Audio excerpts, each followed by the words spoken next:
A série Brasil em Constituição passa a tratar de um conceito que se espalha por vários artigos e capítulos, o da igualdade. Nessa etapa nova, a primeira reportagem mostra como a Carta de 88 transformou a vida de dois grupos bem específicos de cidadãos brasileiros, os idosos e as pessoas com deficiência.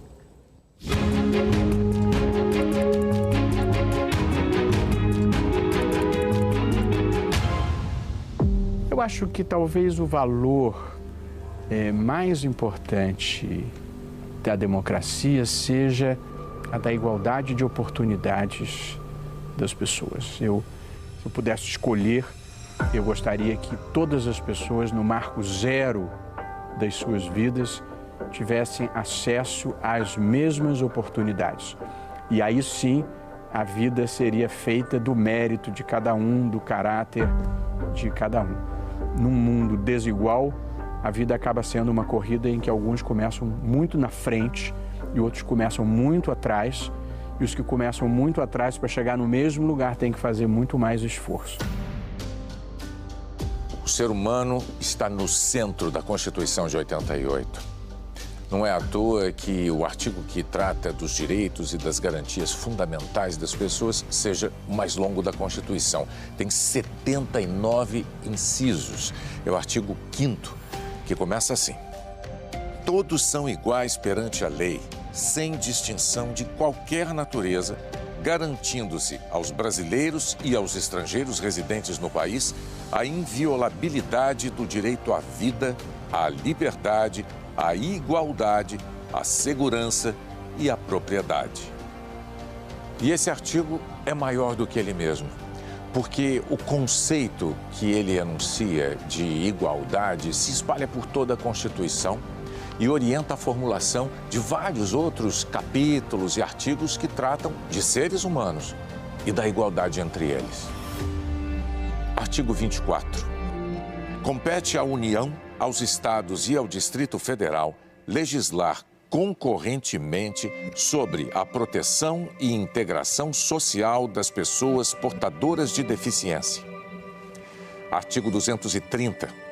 A família, a sociedade e o Estado têm o dever de amparar as pessoas idosas, assegurando sua participação na comunidade, defendendo sua dignidade e bem-estar e garantindo-lhes o direito à vida. Foi a partir dessas inclusões que a Constituição permitiu a criação de novas leis que garantissem o direito de igualdade previsto para esses grupos. O Estatuto do Idoso, em 2003. O Estatuto da Pessoa com Deficiência, em 2015. A compreensão de que essas decisões foram tomadas por leis que não eram inconcebíveis quando a Constituição foi promulgada, mas que se tornaram necessárias como um passo além da mera proibição da discriminação, uma busca de uma igualdade superior, né? A igualdade que só se alcança por meio de uma desigualdade benéfica, inclusiva. Isso a Constituição de 88 foi sábia o bastante para permitir que isso acontecesse, para deixar que o processo democrático chegasse nesse ponto.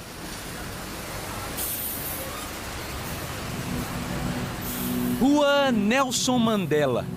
Quem olha para o alto e lê a placa com esse nome que simboliza a luta por igualdade pode não reparar que é no chão que outro tipo de igualdade se materializa. A acessibilidade é um direito garantido pela nossa Constituição e é o que possibilita as pessoas irem e vir. Imagina que uma pessoa em cadeira de rodas ou com mobilidade reduzida, ela sai para trabalhar, para estudar, e são coisas que ela faz todos os dias. Então, um acesso ruim não é algo que a pessoa vá uma vez ou outra, é o dia a dia dessa pessoa. Há um preceito constitucional que diz que todos os lugares têm que ser acessível. Então, isso faz parte da dignidade, né? De respeito à dignidade. Na sua opinião, a Constituição de 88 fez diferença na vida das pessoas com deficiência? Muito, muito. Você se enxerga nela? Me enxergo. Me enxergo até em coisas muito simples. No direito, na garantia de que eu vou encontrar um banheiro acessível quando eu vou em algum lugar. É importante isso, né? Pode parecer uma besteira. Me enxergo também como alguém que militou naquela época para que a gente pudesse ter hoje essa Constituição, porque eu acho que o Constituinte de 88, ele cumpriu com o papel dele. No final do ano passado, várias entidades ligadas a deficientes físicos elaboraram esse trabalho aqui, que são sugestões para a Constituinte. A Paula Teperino, que é presidente da Associação dos Deficientes Físicos do Rio de Janeiro, participou do trabalho. O que tem aqui nesse trabalho?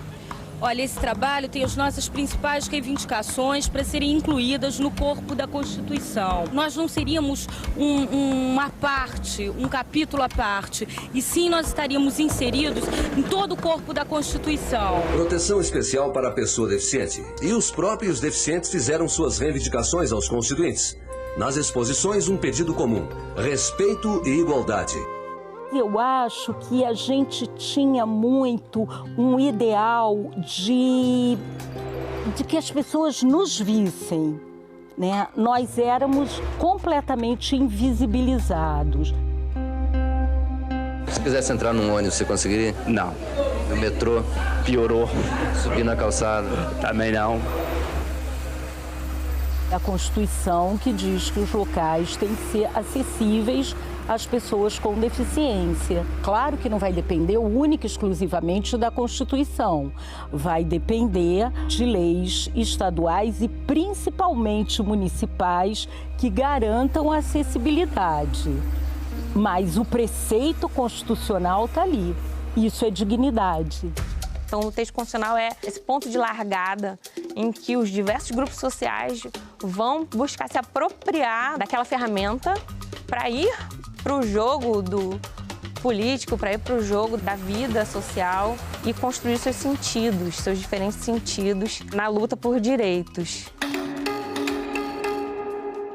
A igualdade, que é um dos princípios fundamentais também do texto constitucional, a igualdade ela pressupõe também tratamentos desiguais para quem se encontra em situações mais frágeis, né?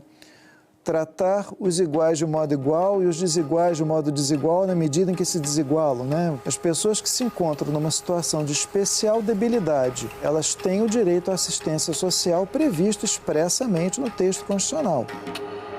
O que é equidade? Ainda existe uma armadilha da gente pensar que para promover a igualdade basta tratar todo mundo da mesma maneira, tratar todo mundo igualmente. E é mais complicado do que isso. Em certas situações, a gente precisa promover um tratamento desigual. A gente precisa pensar em ações afirmativas, a gente precisa compensar eventuais desvantagens para que uma pessoa que conviva com esses impedimentos e essas barreiras possa, de fato, viver de maneira autônoma. Um simples degrau. A Constituição de 88 ajudou a transformar o que eram barreiras em meios para alcançar novos patamares de igualdade. Não foi só para as pessoas com deficiência. Afinal, as desigualdades vêm em várias formas: sociais, econômicas, de idade. E se vencer obstáculos é o caminho rumo a uma sociedade mais justa, todos têm direito a um degrau que dê a altura necessária para chegar ao horizonte.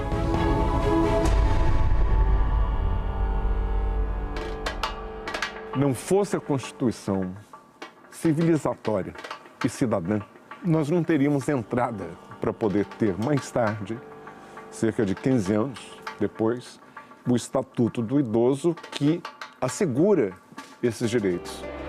O Estatuto do Idoso entra em vigor no dia 1º de janeiro de 2004. Ele reúne todas as leis que já existem sobre os direitos dos idosos e acrescenta alguns itens. Eu não estou falando só direito à fila de prioridade. Isso é meio banal. Eu quero direitos muito mais amplos de cidadania. Em 1988, quando a Constituição foi promulgada, nós não passávamos de 65 anos. Não se falava de direitos dessa população porque ainda era um grupo muito pequeno, não tinha chamado a atenção. Até 1988, os idosos só apareciam nas constituições quando se falava em aposentadoria. Direitos que hoje parecem óbvios, como o de preferência em filas, quando existiam, eram pontuais, em poucas cidades. Este é o setor de fisioterapia do posto de atendimento médico do INAMPS no Meia. Aqui são atendidas 14 mil pessoas por mês, a maioria de idosos. E demora muito para conseguir número? Demora a gente chegar aqui, por exemplo, às 10 horas e vai, sai daqui às 4 ou 3 ou coisa que vai. O senhor usa muito ônibus? Eu?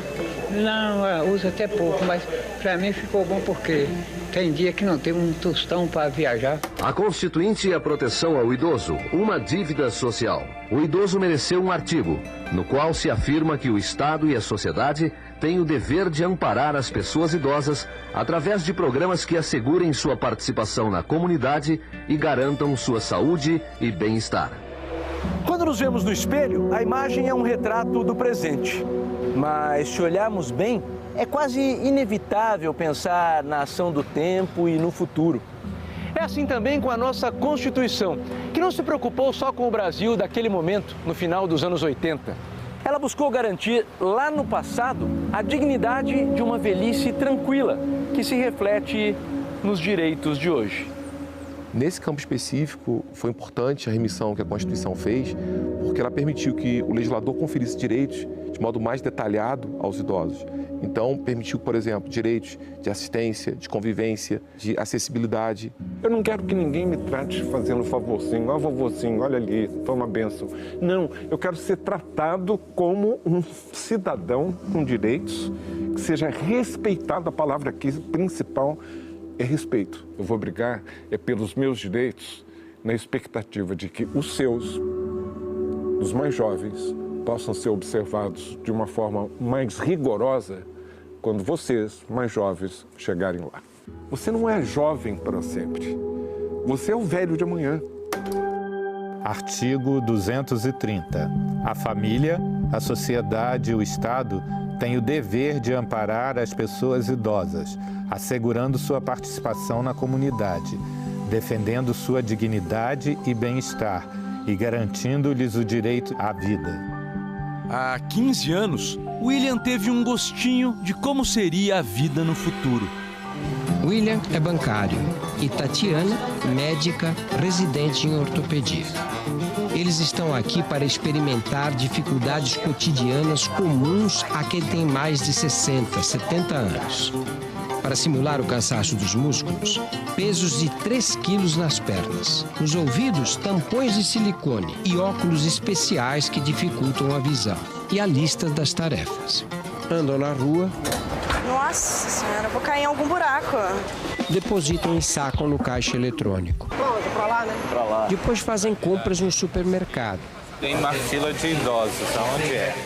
Nessa época eu devia estar com uns 45, 46 anos, atualmente eu estou com 62. Quando a gente é mais novo, a gente acha que tudo é maravilhoso e que a idade não irá nos atingir. Todos nós estamos caminhando para lá, né? Então tem que contar com quem? Com o governo, com a sociedade e com o que está dentro da Constituição, né? E que ela seja colocada em prática.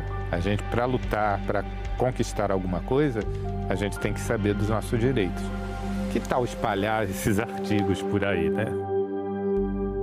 E se hoje existem direitos que garantem melhores condições aos que precisam, imagine se nada disso estivesse na Constituição. Essa provocação é um retorno a um passado que a gente não quer retornar, né? Seria tudo muito mais difícil, né? Nós garantimos os direitos constitucionais, mas a execução desses direitos, colocar esses direitos na prática, aí isso ainda estamos lutando. A Constituição não pode ser uma folha que traduza direitos, mas tem que ser um ponto de partida para que o Estado, juntamente com o campo social, efetive esses direitos na prática, especialmente os mais vulneráveis. É dever de nossa geração permitir que as barreiras venham a ser superadas e permitir que no futuro nossos filhos, nossos netos, talvez convivam num mundo mais justo, mais democrático. E assim, fazer com que caminhos diferentes levem ao mesmo lugar. Artigo 5º, todos iguais.